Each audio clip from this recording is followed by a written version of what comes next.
well, this could happen. I could lose my wife. I could lose my kids. I could lose my job, but I probably won't. No, you literally are going to lose your kids and your job. You literally are going to lose your wife. So why, when I'm bored, do I want to go look at porn versus something else? The longer you act as if something is what it is, eventually it starts to become not an act anymore. If your goal is to protect them from seeing porn, give up now because it's going to happen. Like, they're going to see it. It's inevitable. So the best thing you can do for your child is to prepare them. Dear young married couple, the Bible says to be in the world, but not of it. In this conversation, we just get real about the world that we find ourselves living in. And we had the privilege of interviewing Carl Thomas. He is an executive director of Live Free Ministries. He's also an ordained pastor and has a master's in theological studies. And he just shares his story about happening upon pornography at a young age, the average age of first exposure, actually, and how he came to the point in his life that he decided to overcome it and how that happened and how he can help you overcome it as well.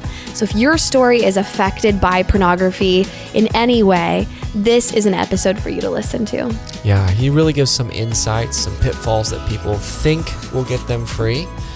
And then really what does work, what needs to change for people to find that freedom that they're looking for. So listen in. It's going to be a great conversation. Welcome, Carl, to the podcast. We're thankful to have you with us today. Welcome. All right. Well, hey, thanks for having me. Yeah, absolutely. We love what you're doing. And before we jump into everything that you have to share to equip the community with, we want to hear a little bit about your story, your struggles with pornography, and how you overcame. So if you'll just rewind back and take us to the beginning, wherever that is for you, we'd love to hear. I'll try to give you the bullet points because it's a pretty long story. And honestly, the last 10 years have been kind of crazy. So, I mean, in a good way, but just so many twists and turns. I never would have anticipated any of it. But yeah, I got exposed when I was, I want to say 8, pretty typical stuff. Very common. Yeah. Friend of mine, I've told this story a few times, but friend of mine, hey, I want to show you something. Go out to the woods, pulls out a mag. I don't remember what brand, but just looking back now as an adult, I think to myself, who the heck stores paper products in the wet woods? That's dumb. Just dumb. There's no plastic bag. Like, right? No, right? That's funny. Yeah. Hermeneutically sealed something or other, but whatever. Show me the pages. Of course, my brain was, wow, that's interesting. And then that kind of triggered the curiosity aspects of it. Mm-hmm. And then, doing things that before the internet, honestly, I'm that old. It's crazy. I'm 50. I'm that old. There was no internet when I first saw porn. So things, going into the bookstore and going to the nude photography books, things like that. Just gotcha. Yeah. Get a peek. And then parents bought something called a black box, which there's no need for these days, but back then was the scrambler to scramble all the channels. So my parents bought that. And my dad worked a lot, so he would be out of the house at night, and I'd sneak into the room, and the black box unscrambled all the adult channels. So got to watch them. That was when I was older, teenager, junior high teens, and then the internet came, and then, man, forget about it. So carried that all through college. Also was having sex, things like that. Met my wife when I was around 30. 30. Did not tell her about any of it. She knew I had a sexual history, but she had no idea about the porn. I saved that for her.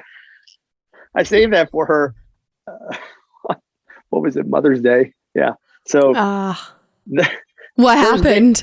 First baby. You're gonna probably hang up on me. The worst person in the world. So Mother's Day, first baby.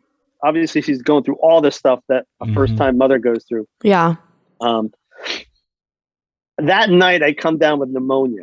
Did not know it was pneumonia, right? Had no idea what it was, but I was feeling deathly ill, like so bad that I literally thought, I'm dying. And of course, 2:00 in the morning, if you feel like you're dying, why not unload all your dirty laundry on your poor unsuspecting wife to get it off your chest before you break, right? So that's what I did. Goodness. I said, hey, honey, I got to talk to you.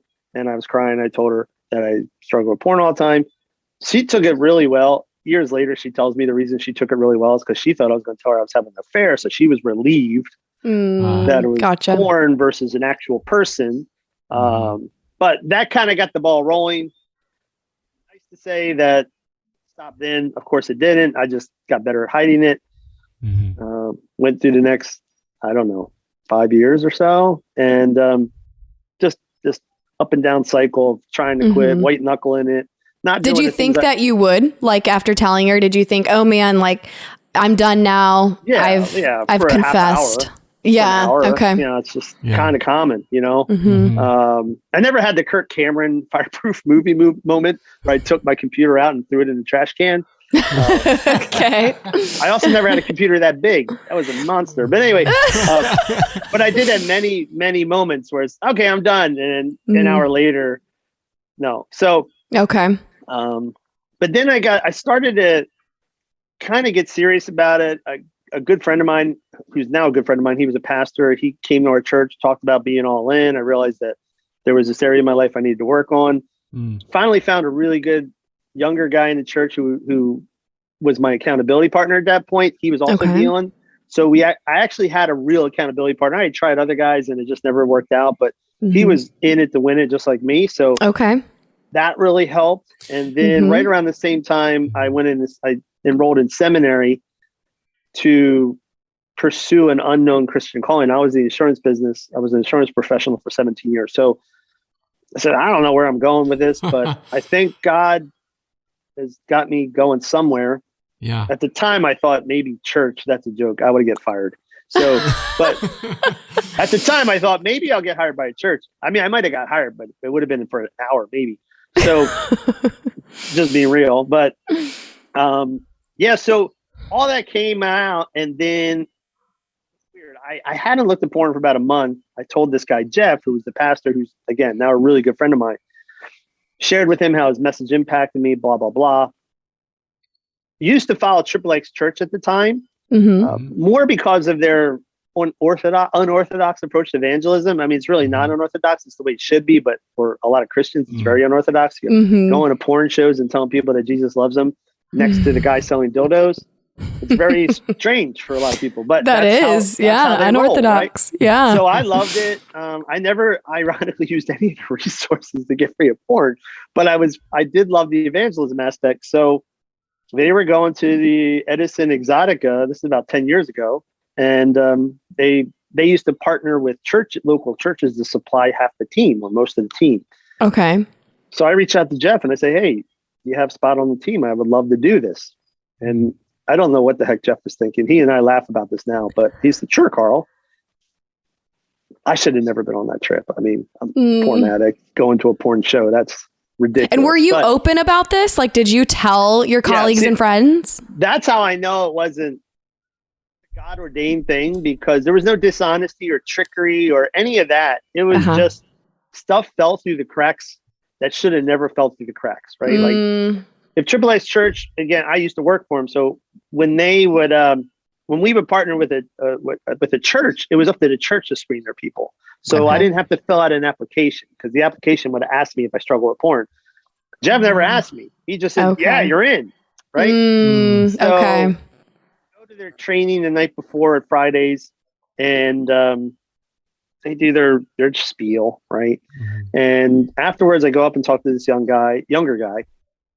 And I just started asking him, hey, what do you guys do? What's your role? And he said, well, I do a lot of things with the ministry, but the main thing I do is I work with the pastors who are dealing with issues. I said, oh, wow, what's that like? He says, it's not so good. I said, really? He said, yeah, it can get really awkward and uncomfortable, because a lot of times I got to tell these guys that they should step back for a season. And none of them really want to hear that. Right. What are you talking about?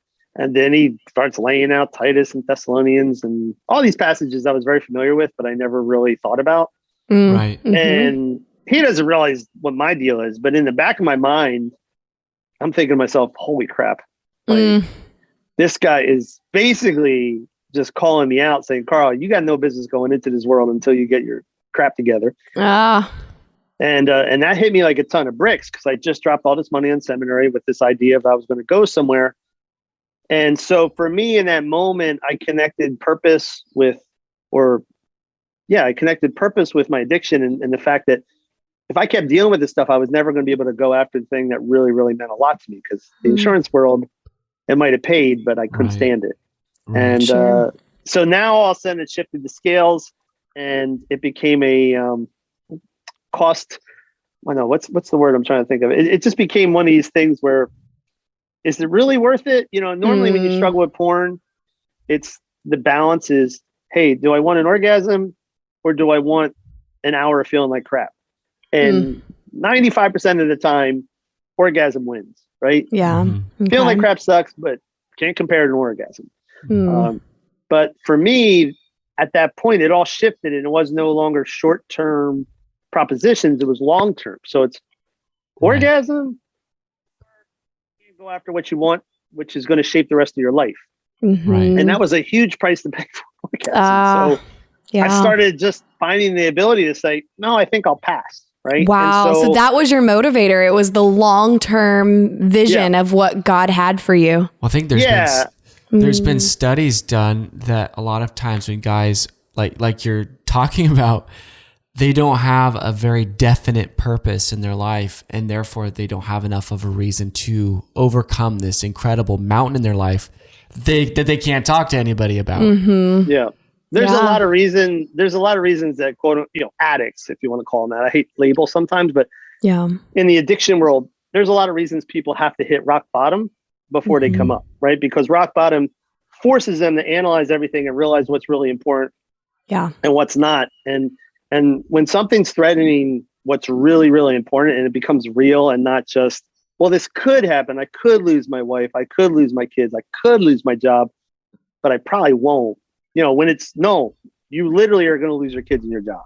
You literally are going to lose your wife. All of a sudden you get really motivated. So that's kind of what did it for me. But that was, I would say the next year to 2 years, even 3 years was more of sobriety versus freedom, right? Like I found the ability to say no, not because I was willpower, white knuckling it, but because I was doing a process in my head of weighing things out. What are my goals? What are my values? What's important here? Does this really line up with what's important? No, it doesn't.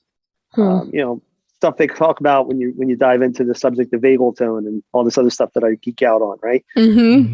But I would say freedom, it turned into freedom over the years as I started to unpack a lot of the reasons I went to porn in the very first place. And a lot of that I just ended up learning because I ended up getting hired by XXX Church a year later, 2 years later, full time. And then I worked with them for years, quit once, came back as the COO, quit again, started another ministry. Then in March, we actually acquired XXX Church. So it's just this full round. Congratulations. The last 10 years so has cool. been kind of nuts. So my goodness. Wow. So with this is a really incredible story. With this trajectory of you, finding yourself stuck in porn and this kind of self-realization and finding purpose and everything, how does shame intersect in that story? Like, where does it really start hitting you and coming in and playing a part in your life? Yeah.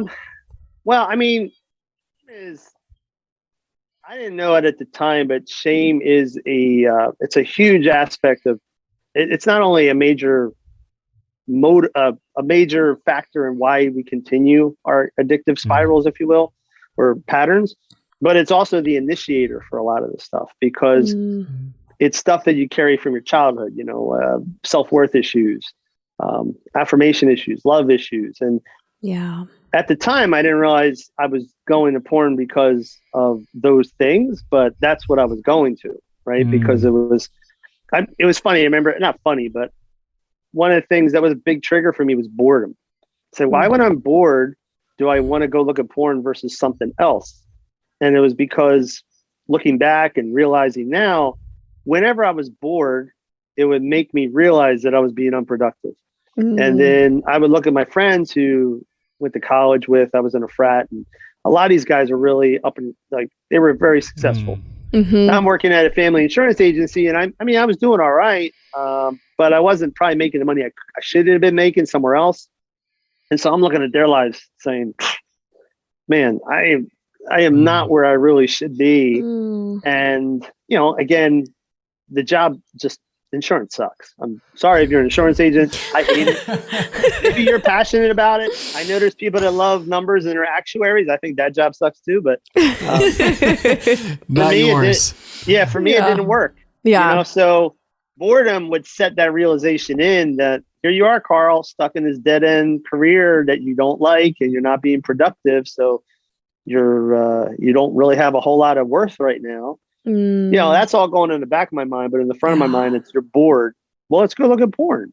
So a lot of that all stems back from shame issues when I was a kid, and then of course, not talking to people about it was perpetuated by, I would have probably got a lot more help. I probably would have got help earlier in my life if I wasn't so hesitant about going to people about it in the first place, Yeah. So, how did you have that realization? Because a lot of people I've worked with and I've talked to know that boredom for them is a trigger, but they don't connect those dots of like, oh, I'm feeling this and that's linked to this. Like, how did you put those pieces together? Counseling, a lot of counseling, a lot of introspection, just looking back. It's funny. I've learned more about my addiction looking back than when I was in the midst of it. Right. One of the interesting things I find about dealing with porn, especially, but I'm sure it's with anything. There's a trend with a lot of modern day coaches, instructor, whatever you want to call it, thinkers, right, in this area, that the focus is on solving the pain in your life, which is absolutely pain is a major, and shame is pain in some regards, right? Yeah. So that is a big thing. You have to deal with that if you're going to sustain some sort of long-term freedom, right? But there's also the element of decision making, right? Yeah. Where has nothing like, I have pain about this, but I still got to look at the merits of my decision. And does this decision make sense, or is this going to be dumb? Right. And so sometimes you see that kind of get pushed aside, and it's both, right? It's you need healing and resolve for some of these things in your life, or at least the best you can do, because sometimes you can't get complete healing. Sometimes the best you can do is just say, hey, I know this has to do with a wound from when I was a child. And that's the best you'll ever get sometimes. But the decision making is huge, right? And then again, getting the guys want to geek out, Google vagal tone, and really interesting stuff like fight and flight and all this stuff. But that's huge. So for me, I kind of really, really honed in on the decision making process. Nice. And that's what kind of kept me out of the soup. But then long term, I kept going back to these things, trying to figure out why the heck was that the case? Why the heck did that happen? And, putting together the dots. And I'll be honest, some of this stuff I put together when I was writing my book. I started diving into things and, started. So it's an ever going process. You need to keep being introspective. You need to keep going back to things. You need to keep revisiting things. If something doesn't seem right, you don't ignore it. Right. Yeah, you absolutely. ask the questions, right? You do the digging. I love this approach. It's very refreshing because you're right. In the world of coaching and therapy, we're often focused on the root, right? And that's important. Like you said, trying to dig and ask questions and where did this come from? What are the stories behind this? What do I tell myself about myself because of this? However, if you are going through that process, it's present progressive, you're in the process, you have got to focus on the decision making. And I love that you highlight that. Yeah. I think a lot of people kind of throw that to the side, like, oh, let's focus on the real stuff. What about in between? You have to be able to hone in on that decision-making process and get better at making decisions until you're healed and thereafter. Yeah. So let me piggyback off that. So maybe you're talking to a guy that's struggling right now. He's going through this right now. Mm-hmm. And looking back at your own experience of going through it and probably now coaching a lot of other people on this, how would you coach them to look at their situation and decision-making process to set them up for more wins? We'll be right back to the interview, but first we wanted to share something that we are really excited about. So, we all have those times where we don't feel super connected to our spouse and we really don't know what conversations to have to get us to that connected place. And then on top of that, we're so busy that we don't prioritize those conversations. And that's why we created the monthly live date night. And monthly live date night is every month on a Friday night for 90 minutes, 60 minutes. We focus on a topic that you guys pick. And then 30 minutes, we do a Q&A and it's live where we're all together asking questions and giving answers on topics related to your marriage, your intimacy. And we share tools. We have handouts that we call homework because we want you to be there to listen and to soak in, but we really want you to take action in your marriage too. So come join us live for the next monthly live date night. Check the link in the show notes for dates and details. All right, back to the interview. Yeah, so that's kind of a loaded question because it's like a lot of things when you're dealing with the pornography conversation, whether it's filtering, accountability, it's all how you approach it, right? So decision making is more than what sometimes we think it is, right? Like we hear decision making, it's like, well, I'm just going to make the decision not to look. Yeah, just say no. Right. And I'm going to hang in there, and that's not decision making. That's white knuckling. That's just willpower, and that will always fail you eventually. Right? I mean, some guys get real good at willpower. They'll go 2 years, but they relapse. It always happens. Willpower will never get you there. Decision making is literally having a high awareness level of the situation and evaluating. Okay, hey, here's the good, here's the bad. What makes more sense? Working with what we call your thinking brain and your feeling brain or your lizard brain, and doing that dance between the two, because your feeling brain or lizard brain, I call it, but that just wants to go the route that's going to make it feel best. Absolutely. Doesn't care about the consequences. Whatever's going to make me feel good now is what I want to do. And your critical brain is saying, but usually that part of your brain gets shut down, thrown in the trunk of the car, locked away in the closet. Pretty early on in that process. Yeah. Yeah. And so it's not something that you can flip the switch on. There's a lot of things that you need to do to build up what they call a healthier vagal tone, where you need to get a higher awareness level, where you need to build emotional resilience. And those things are varied. One of the most important things, obviously, is community and getting plugged in with people and building that support system. But it's also fitness. It's things you eat. It's daylight, sunlight, exposure to daylight and sunlight, movement. Like all these things are things that factor into brain health, right? So you can't, it's not, hey, just make better decisions, but it is, hey, you need to start working through some of these things to help your brain's health. And then if you have a healthier brain, you're going to be able to think through this stuff more critically with more awareness, and you're going to be able to make better decisions. So good. Sounds like you're saying we need to change our life. Yeah. Yeah. Right. Here's the thing. It's like I had a client I used to coach back in the day a couple times. But I had this one guy, he was a pastor, and he was a nice guy. He was a great guy, actually. And I remember we had a really tough session, and he said to me, I forgot what it was. I think he had just relapsed and he wasn't telling me the truth. And we had a good out. And I'm from Jersey, so I just told him, I said, dude, don't waste my time if you're going to lie to me. Right. And he kind of admitted that it was he actually said, there's a lot of shame in my life. I feel really bad about this. And I just told him, I said, listen, dude, I understand you got a lot of pain. I understand these are unresolved issues. I understand all of that. At the end of the day, you also know that even though you're feeling it, that's a bunch of crap. So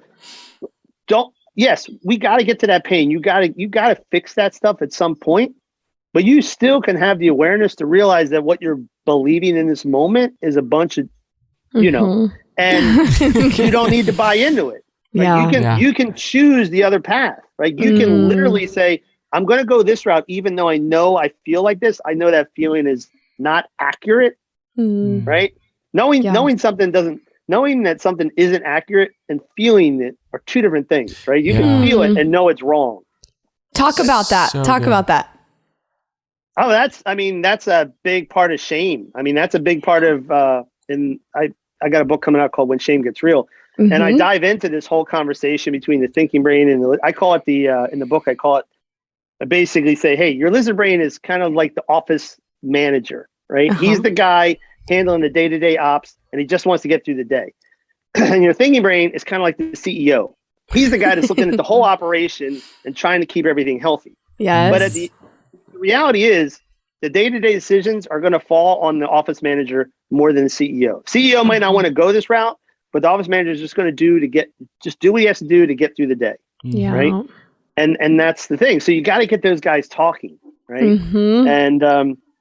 And I said, when it comes to shame, especially in the beginning, and this was it for me, is it's an act as if situation, right? Mm-hmm. It's understanding that what you're feeling isn't accurate of the current situation. Right. I feel like I'm a piece of crap, right?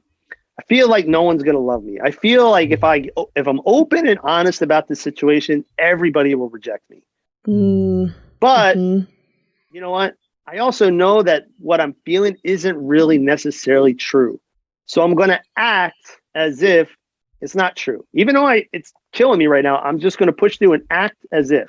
And there's science behind that. The act as if idea. It's very scientific, it's psychological, and benefit to it, because over time, basically in a nutshell, the longer you act as if something is what it is, it eventually starts to become not an act anymore, right? You behave the way you want to be, right? And eventually you become the person you are behaving as, right? So good. And I've had that multiple times in my life where I just had to, I had a situation with my daughter, and I share that in the book too.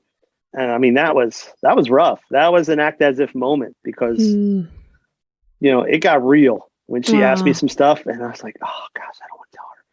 But I knew I had to, so I just got into it with her, and it was rough. Like some questions about your history and life. Yeah, I mean, I can tell you what happened, but if you want to share. Yeah, I talk about it in the book, so what the heck? We were at a Phillies game. I'm from Philly, and just daughter daddy night. She's a teenager, having a great time. And it's the only sport that she's into. She hates every other sport, but she likes baseball because it's, in her words, chill.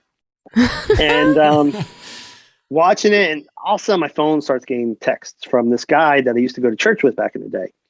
And he nice guy, bit of a knucklehead, but hey, listen, he's married. Hey, do you have any recommendations for apps to block the bad stuff? First of all, what 30-some-year-old is still calling it bad stuff? But regardless, I digress. So knucklehead. Yeah, I've had these conversations with him, and he used to come to like a local group I hosted. So this is not a new thing for him. And I just texted him back. I said, bro, I can give you apps. Apps ain't going to fix it. You got to get into some other stuff. You got to get in the community. You got to get some counseling. Yeah. So just sign up for Live Free and we'll talk more, or I'll get together with you if you want, but app ain't going to do it. And he never called me back, but anyway, I guess I didn't give him the answer he wanted. But my daughter, being a typical teenager, is being nosy, and she's looking over my shoulder. I didn't realize it. And she says, hey, well, what are you talking to that guy about? And I just gave her a smirk. I was like, you know what daddy does, right? Oh, she's like, and she saw the name. She said, isn't he from our old church? Yes, he is. Christians struggle with that too? Like, yeah, like probably just as much, if not more, than non-Christians. Yes. Are you kidding me? Yeah. Yes, it's very common. Oh, wow, that's crazy. Ew, that's what she said. I'm like, and then she says, well, you never struggle with it, right, Dad? I'm at a Phillies game. We're having a great time. I really don't need to get into this right now. Yeah. And, that was an act as if moment, because my daughter might look at me like I'm a piece of crap, and this could change everything, but I got to do the right thing, because if I don't, I'm just a hypocrite. I tell everybody else, hey, this is how you got to behave. This is how it's got to be open, be transparent. Don't worry about it. Truth is the best policy, if you will. Yeah. You got to do it. So I just, yeah, for a long time. Oh my gosh. Then she starts crying immediately. Aww. And I'm like, what the heck did you just do, Carl? You idiot. Oh. But then I just said to her, I was like, listen, it's true. I said, what do you want? Dad's not perfect. Do you want a perfect daddy or do you want an honest dad? She said, I'd rather have an honest dad. I said, well, you got one. I'm going to be honest with you. I said, I'm not going to tell you what you want to hear just to make myself look good. I mess up too. Right. And so you got an honest dad. And she was like, I like that. She said, is it okay that I'm upset about it right now? I said, yeah, absolutely. Of course it's okay. And, it was a very tough situation. Yeah. But you know what? I'd say our relationship got even closer as a father and daughter after that. For sure. Because she knew if Dad could tell me that, he'll tell me anything. Yep. And you're safe. Like when she's struggling with something that she knows is potentially off-putting or it's off track. Or, since she knows that about you and she has an honest daddy, who is she going to go to? Yeah. Yep. Yeah. And I've had talks with my son about stuff like that. And, he'll come and tell me everything. That's and I know most people are like, oh, come on. He's 14. How honest is he? I'm 99.9% certain he's always being honest with me about any of this stuff because he's the world's worst liar. He has no poker. I played poker. What a blessing. He has no poker skills. Oh, that's funny. Pretty much But you've cultivated that environment with your kids where they know it's safe to talk to you. What role did shame play in that conversation with your daughter? Oh, it's huge. Because again, I'm thinking about, she might not look at me the same. She might not feel the same.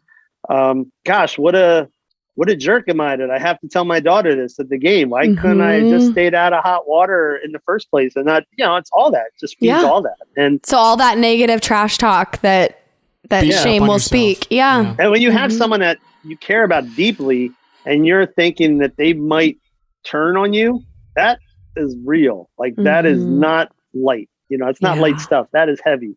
And, it was a huge factor. Right. But again, I had to do what I had to do because I knew what I valued and I knew what was true. And at the end of the day, I knew that regardless of what she walked away with at that, the right thing was to be truthful about it. Yeah. It was the healthy thing. And I just knew that also, even if she didn't look at me the same, it didn't change anything about who I was. That was going to be her damage that she had to deal with. It wasn't me, So you just gotta push through sometimes.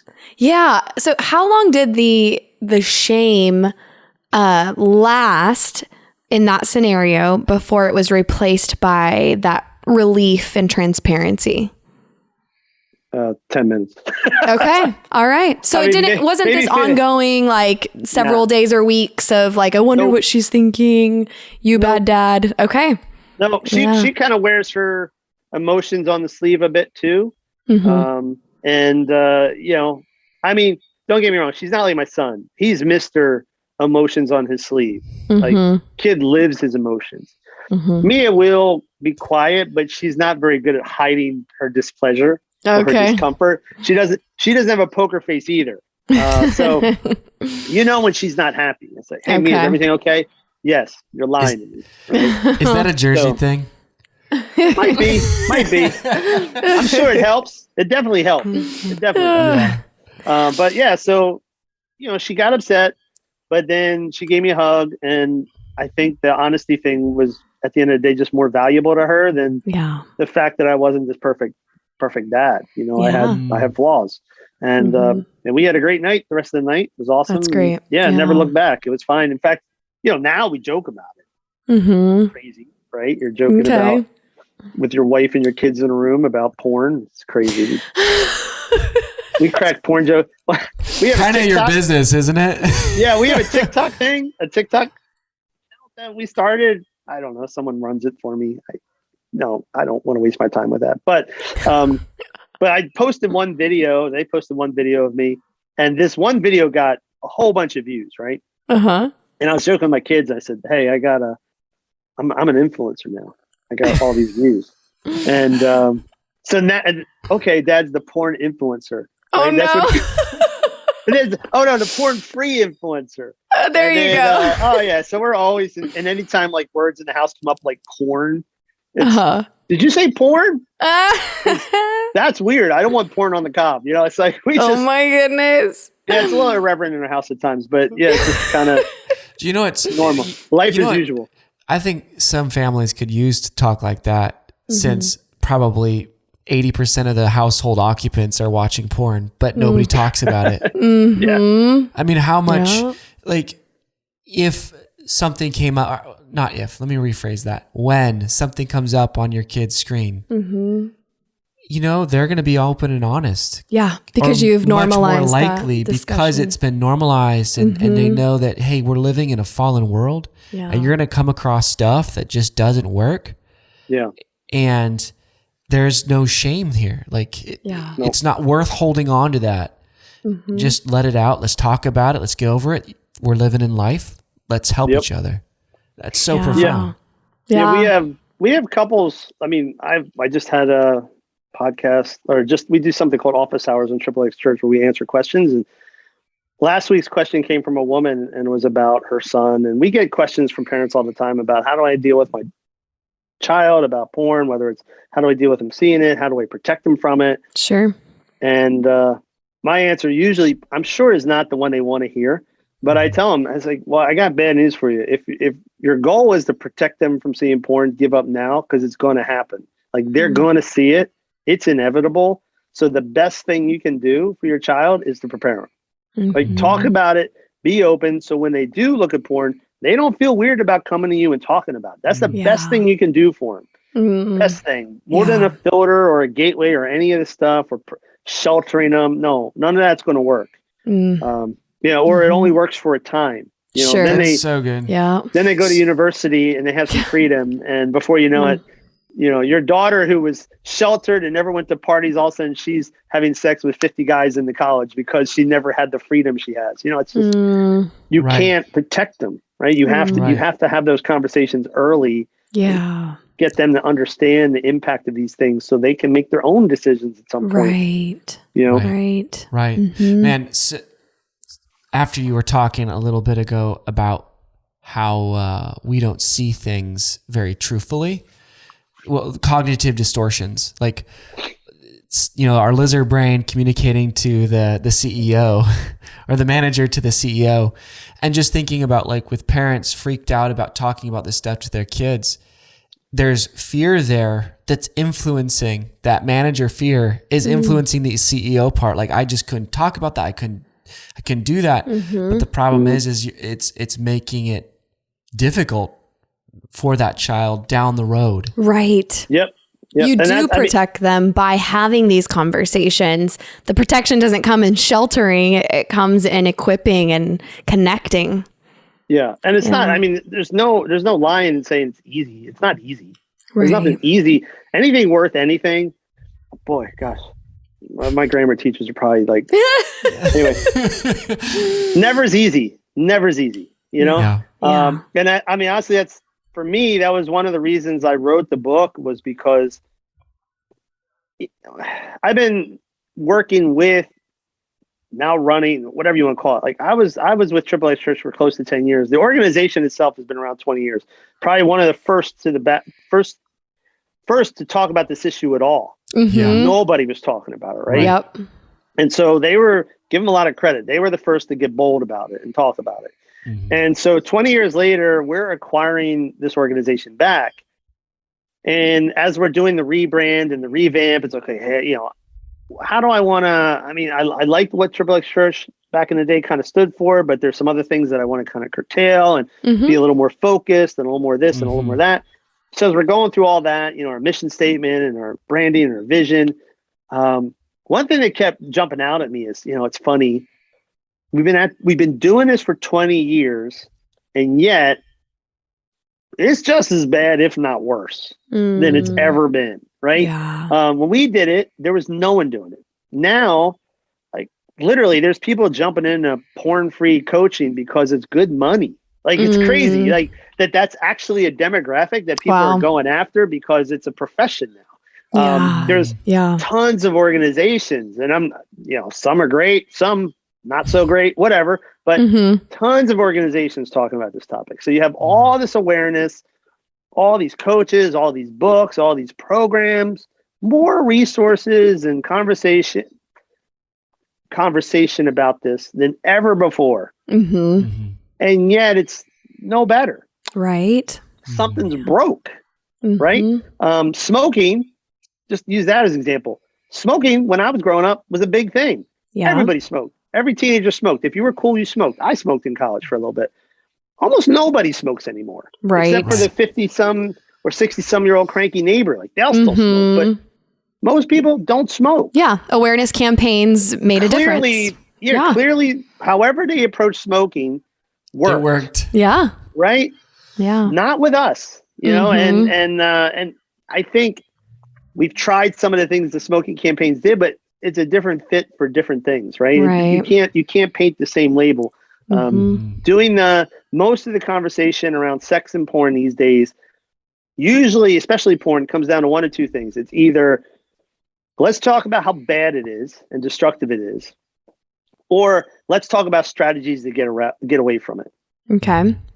But there's almost no talk about the fact that, hey, guys, this is just a life problem. I'm not saying it's not a bad problem, but it's just a problem like overeating, spending too much money, spending too much time on social media. It's just a reality of life, and we need to all get over it and be adults about this thing and just say, hey, like, yeah, he struggles with porn. You struggle with donuts. So what? Right?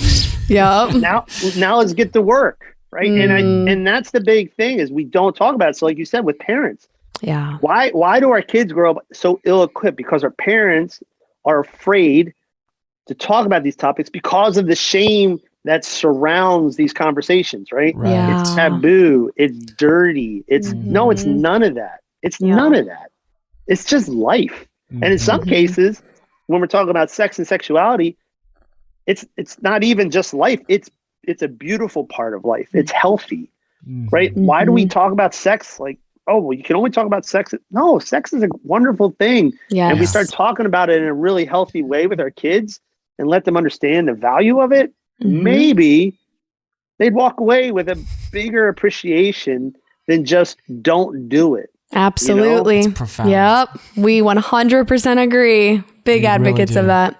Well, okay. Talk to us a little bit more, Carl, as we wind down about the resources that you offer that really align with this narrative that you've brought to the table today. I know you offer community and you have your book. Share with us about each of those things. Yeah. So we have a couple different community programs and we have more in the works, but we have something called Live Free Community, the Live Free Community for Men. You can find information on it at livefreecommunity.org. That's basically an online community of men who are dealing with sex, porn, unwanted sexual behavior. Throw it all in this big whatever. Yeah. And it's community, but it's also we have resources, we have courses in there. It's all that, and charge $5 a month. I mean, that's because awesome. We want it to be affordable for anybody, including a college kid. If a college kid can't afford, I mean, maybe he can, but in his mind, he can't afford a $250 porn-free course. That buys a lot of beer, right? But $5 a month, I can do that.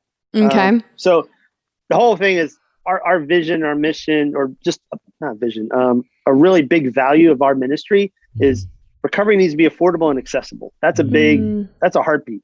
So we have that. We have also livefreewives.org. So that's for spouses. That's for the other side. That's for the women who are dealing with infidelity issues or their husbands are looking to porn or sexual betrayal, whatever you want to call it. We have that because they need a resource. And the wives, I know this from my own wife, the wives deal with a ton of shame.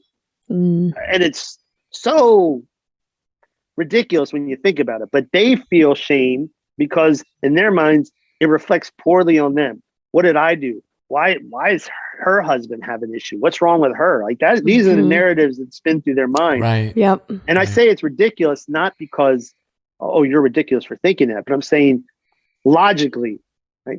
He messed up or he did this. that's not on you. You should not own that whatsoever. But I understand when it comes to feelings and emotions, understanding that and living it out, two different things. So we have livefreewives.org. That's a completely free community for spouses. We don't charge a dime for that. We also are working on a women's community for women who struggle. That's down the road. That's a bit of a project. Okay. So I don't have a domain for that. Then we have triplexchurch.com. That's where we have a lot of blog posts. We have we have office hours, which is our weekly videos where we answer questions. We also have some courses that you can, look at, like X3 Pure. That's all available on triplexchurch.com. Small groups online. So smallgroupsonline.com is community, but it's community a little, strengthened. So it's not just online community, but it's meeting each and every week via video with 10 to 12 same people. We have them for women, for spouses, and for men. Nice. And it's where they can just get real once a week for an hour. Would you say that's comparable to like an AA or NA type of? Yeah, it's similar. Yeah, I mean, we don't do 12 steps, but the idea is, hey, get together, talk through life, challenge each other, whatever. And then anybody who's a small groups member also gets live free access for free. Okay. So we don't charge them for both. In fact, the small groups program used to be $39 a month. We reduced it to $30 in January because we know with COVID and the financial, a lot of people are getting hit in the pocket. So again, trying to stick to our values of keeping things affordable and accessible. So we dropped the price for everybody, not just new. It's not a cable promo where only new customers. We dropped it for everybody. That's awesome. It cost us a lot of money to do that, but I just felt like it was the right thing to do. So we have that. And then we have the book, When Shame Gets Real, a new way to talk about sex, porn, and masturbation.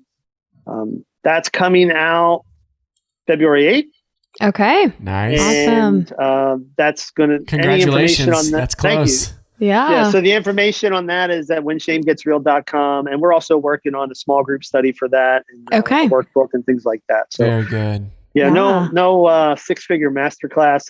But we are working on a small group study because I think this is something that could be really beneficial if people talked about it within a group setting. Yeah. Oh, for sure. So, So when this episode airs, it will be after the launch date of your book. So folks can go to whenshamegetsreal.com to get the book. Yep. Can they also get it like on Amazon or other places? Oh, yeah. Okay. Yeah, Amazon's the best place, but the links are all on that website. Okay. Good. So, and you can download the first chapter for free if you just want to, preview it or whatever. So nice. But yeah, all the links are there, and Amazon's without a doubt the best place to go for that. Okay. Awesome. Okay. Oh, this is great. We are so thankful that you are championing this, recovery process and doing it so well. We thank you for your work.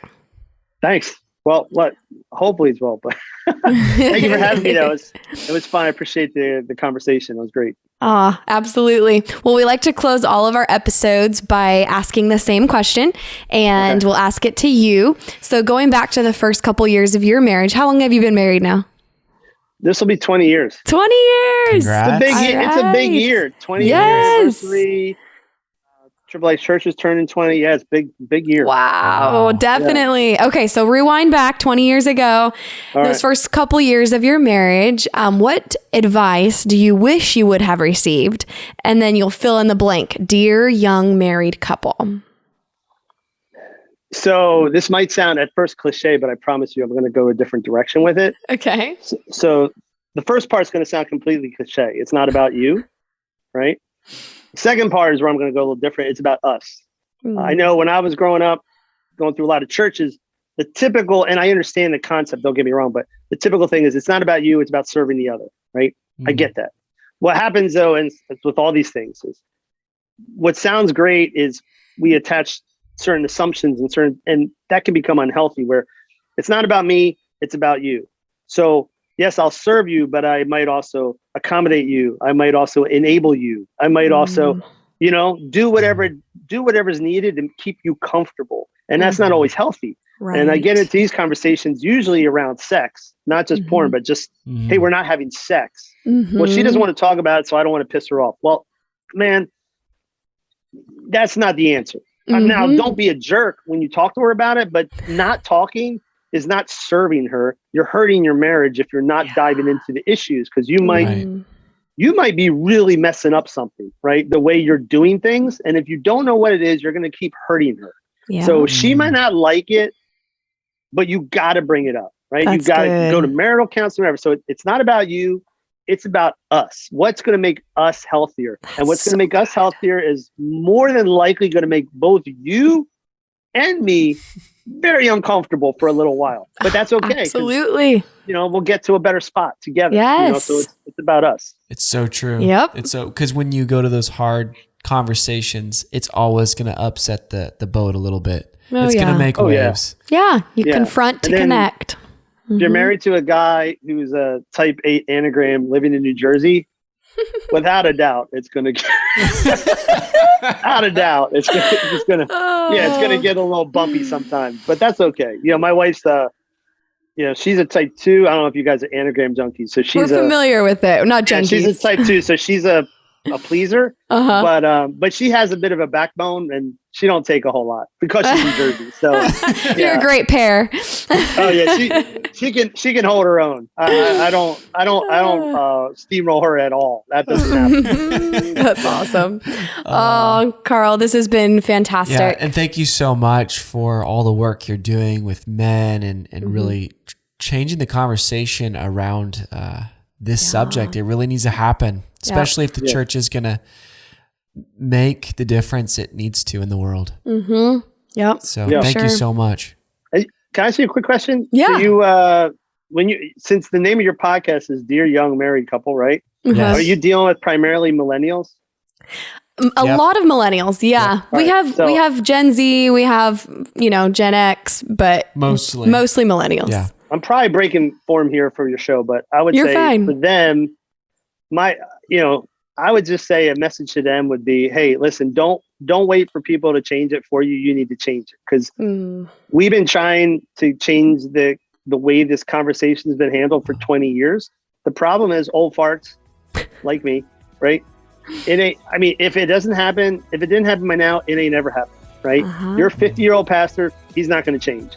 The only way it's going to change is if you change it, so that's just the brutal truth. It's up to the millennials and the teens, and it's up to them to say, hey, you know what? I know that this is like not good form. We're going to talk about sex in small group. I know it's not good form, but I'm going to admit to my buddy that I had a masturbation issue over coffee.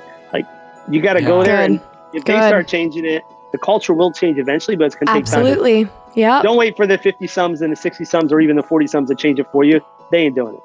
Yeah. That's right. Yeah. Well, the Bible clearly says confess your faults one to another. And I think if the church actually adopts that, especially like you're saying, the millennials, if we actually adopt that, we can actually start changing this conversation. Right. You can absolutely, but it's gonna be them that are gonna have to push that agenda because they're eventually gonna be the ones that are running it all, right? Yeah. So start now, and then you'll see these things change. Yes. Amen. Preach it. Thank you, Carl. Thank you so much. You're welcome. My pleasure. All right, friends. We really hope that you got a ton out of today's conversation. And if you want help, if you want personal guidance with individual counseling or couples counseling, or even help with you as a couple reaching the goals you have, just reach out.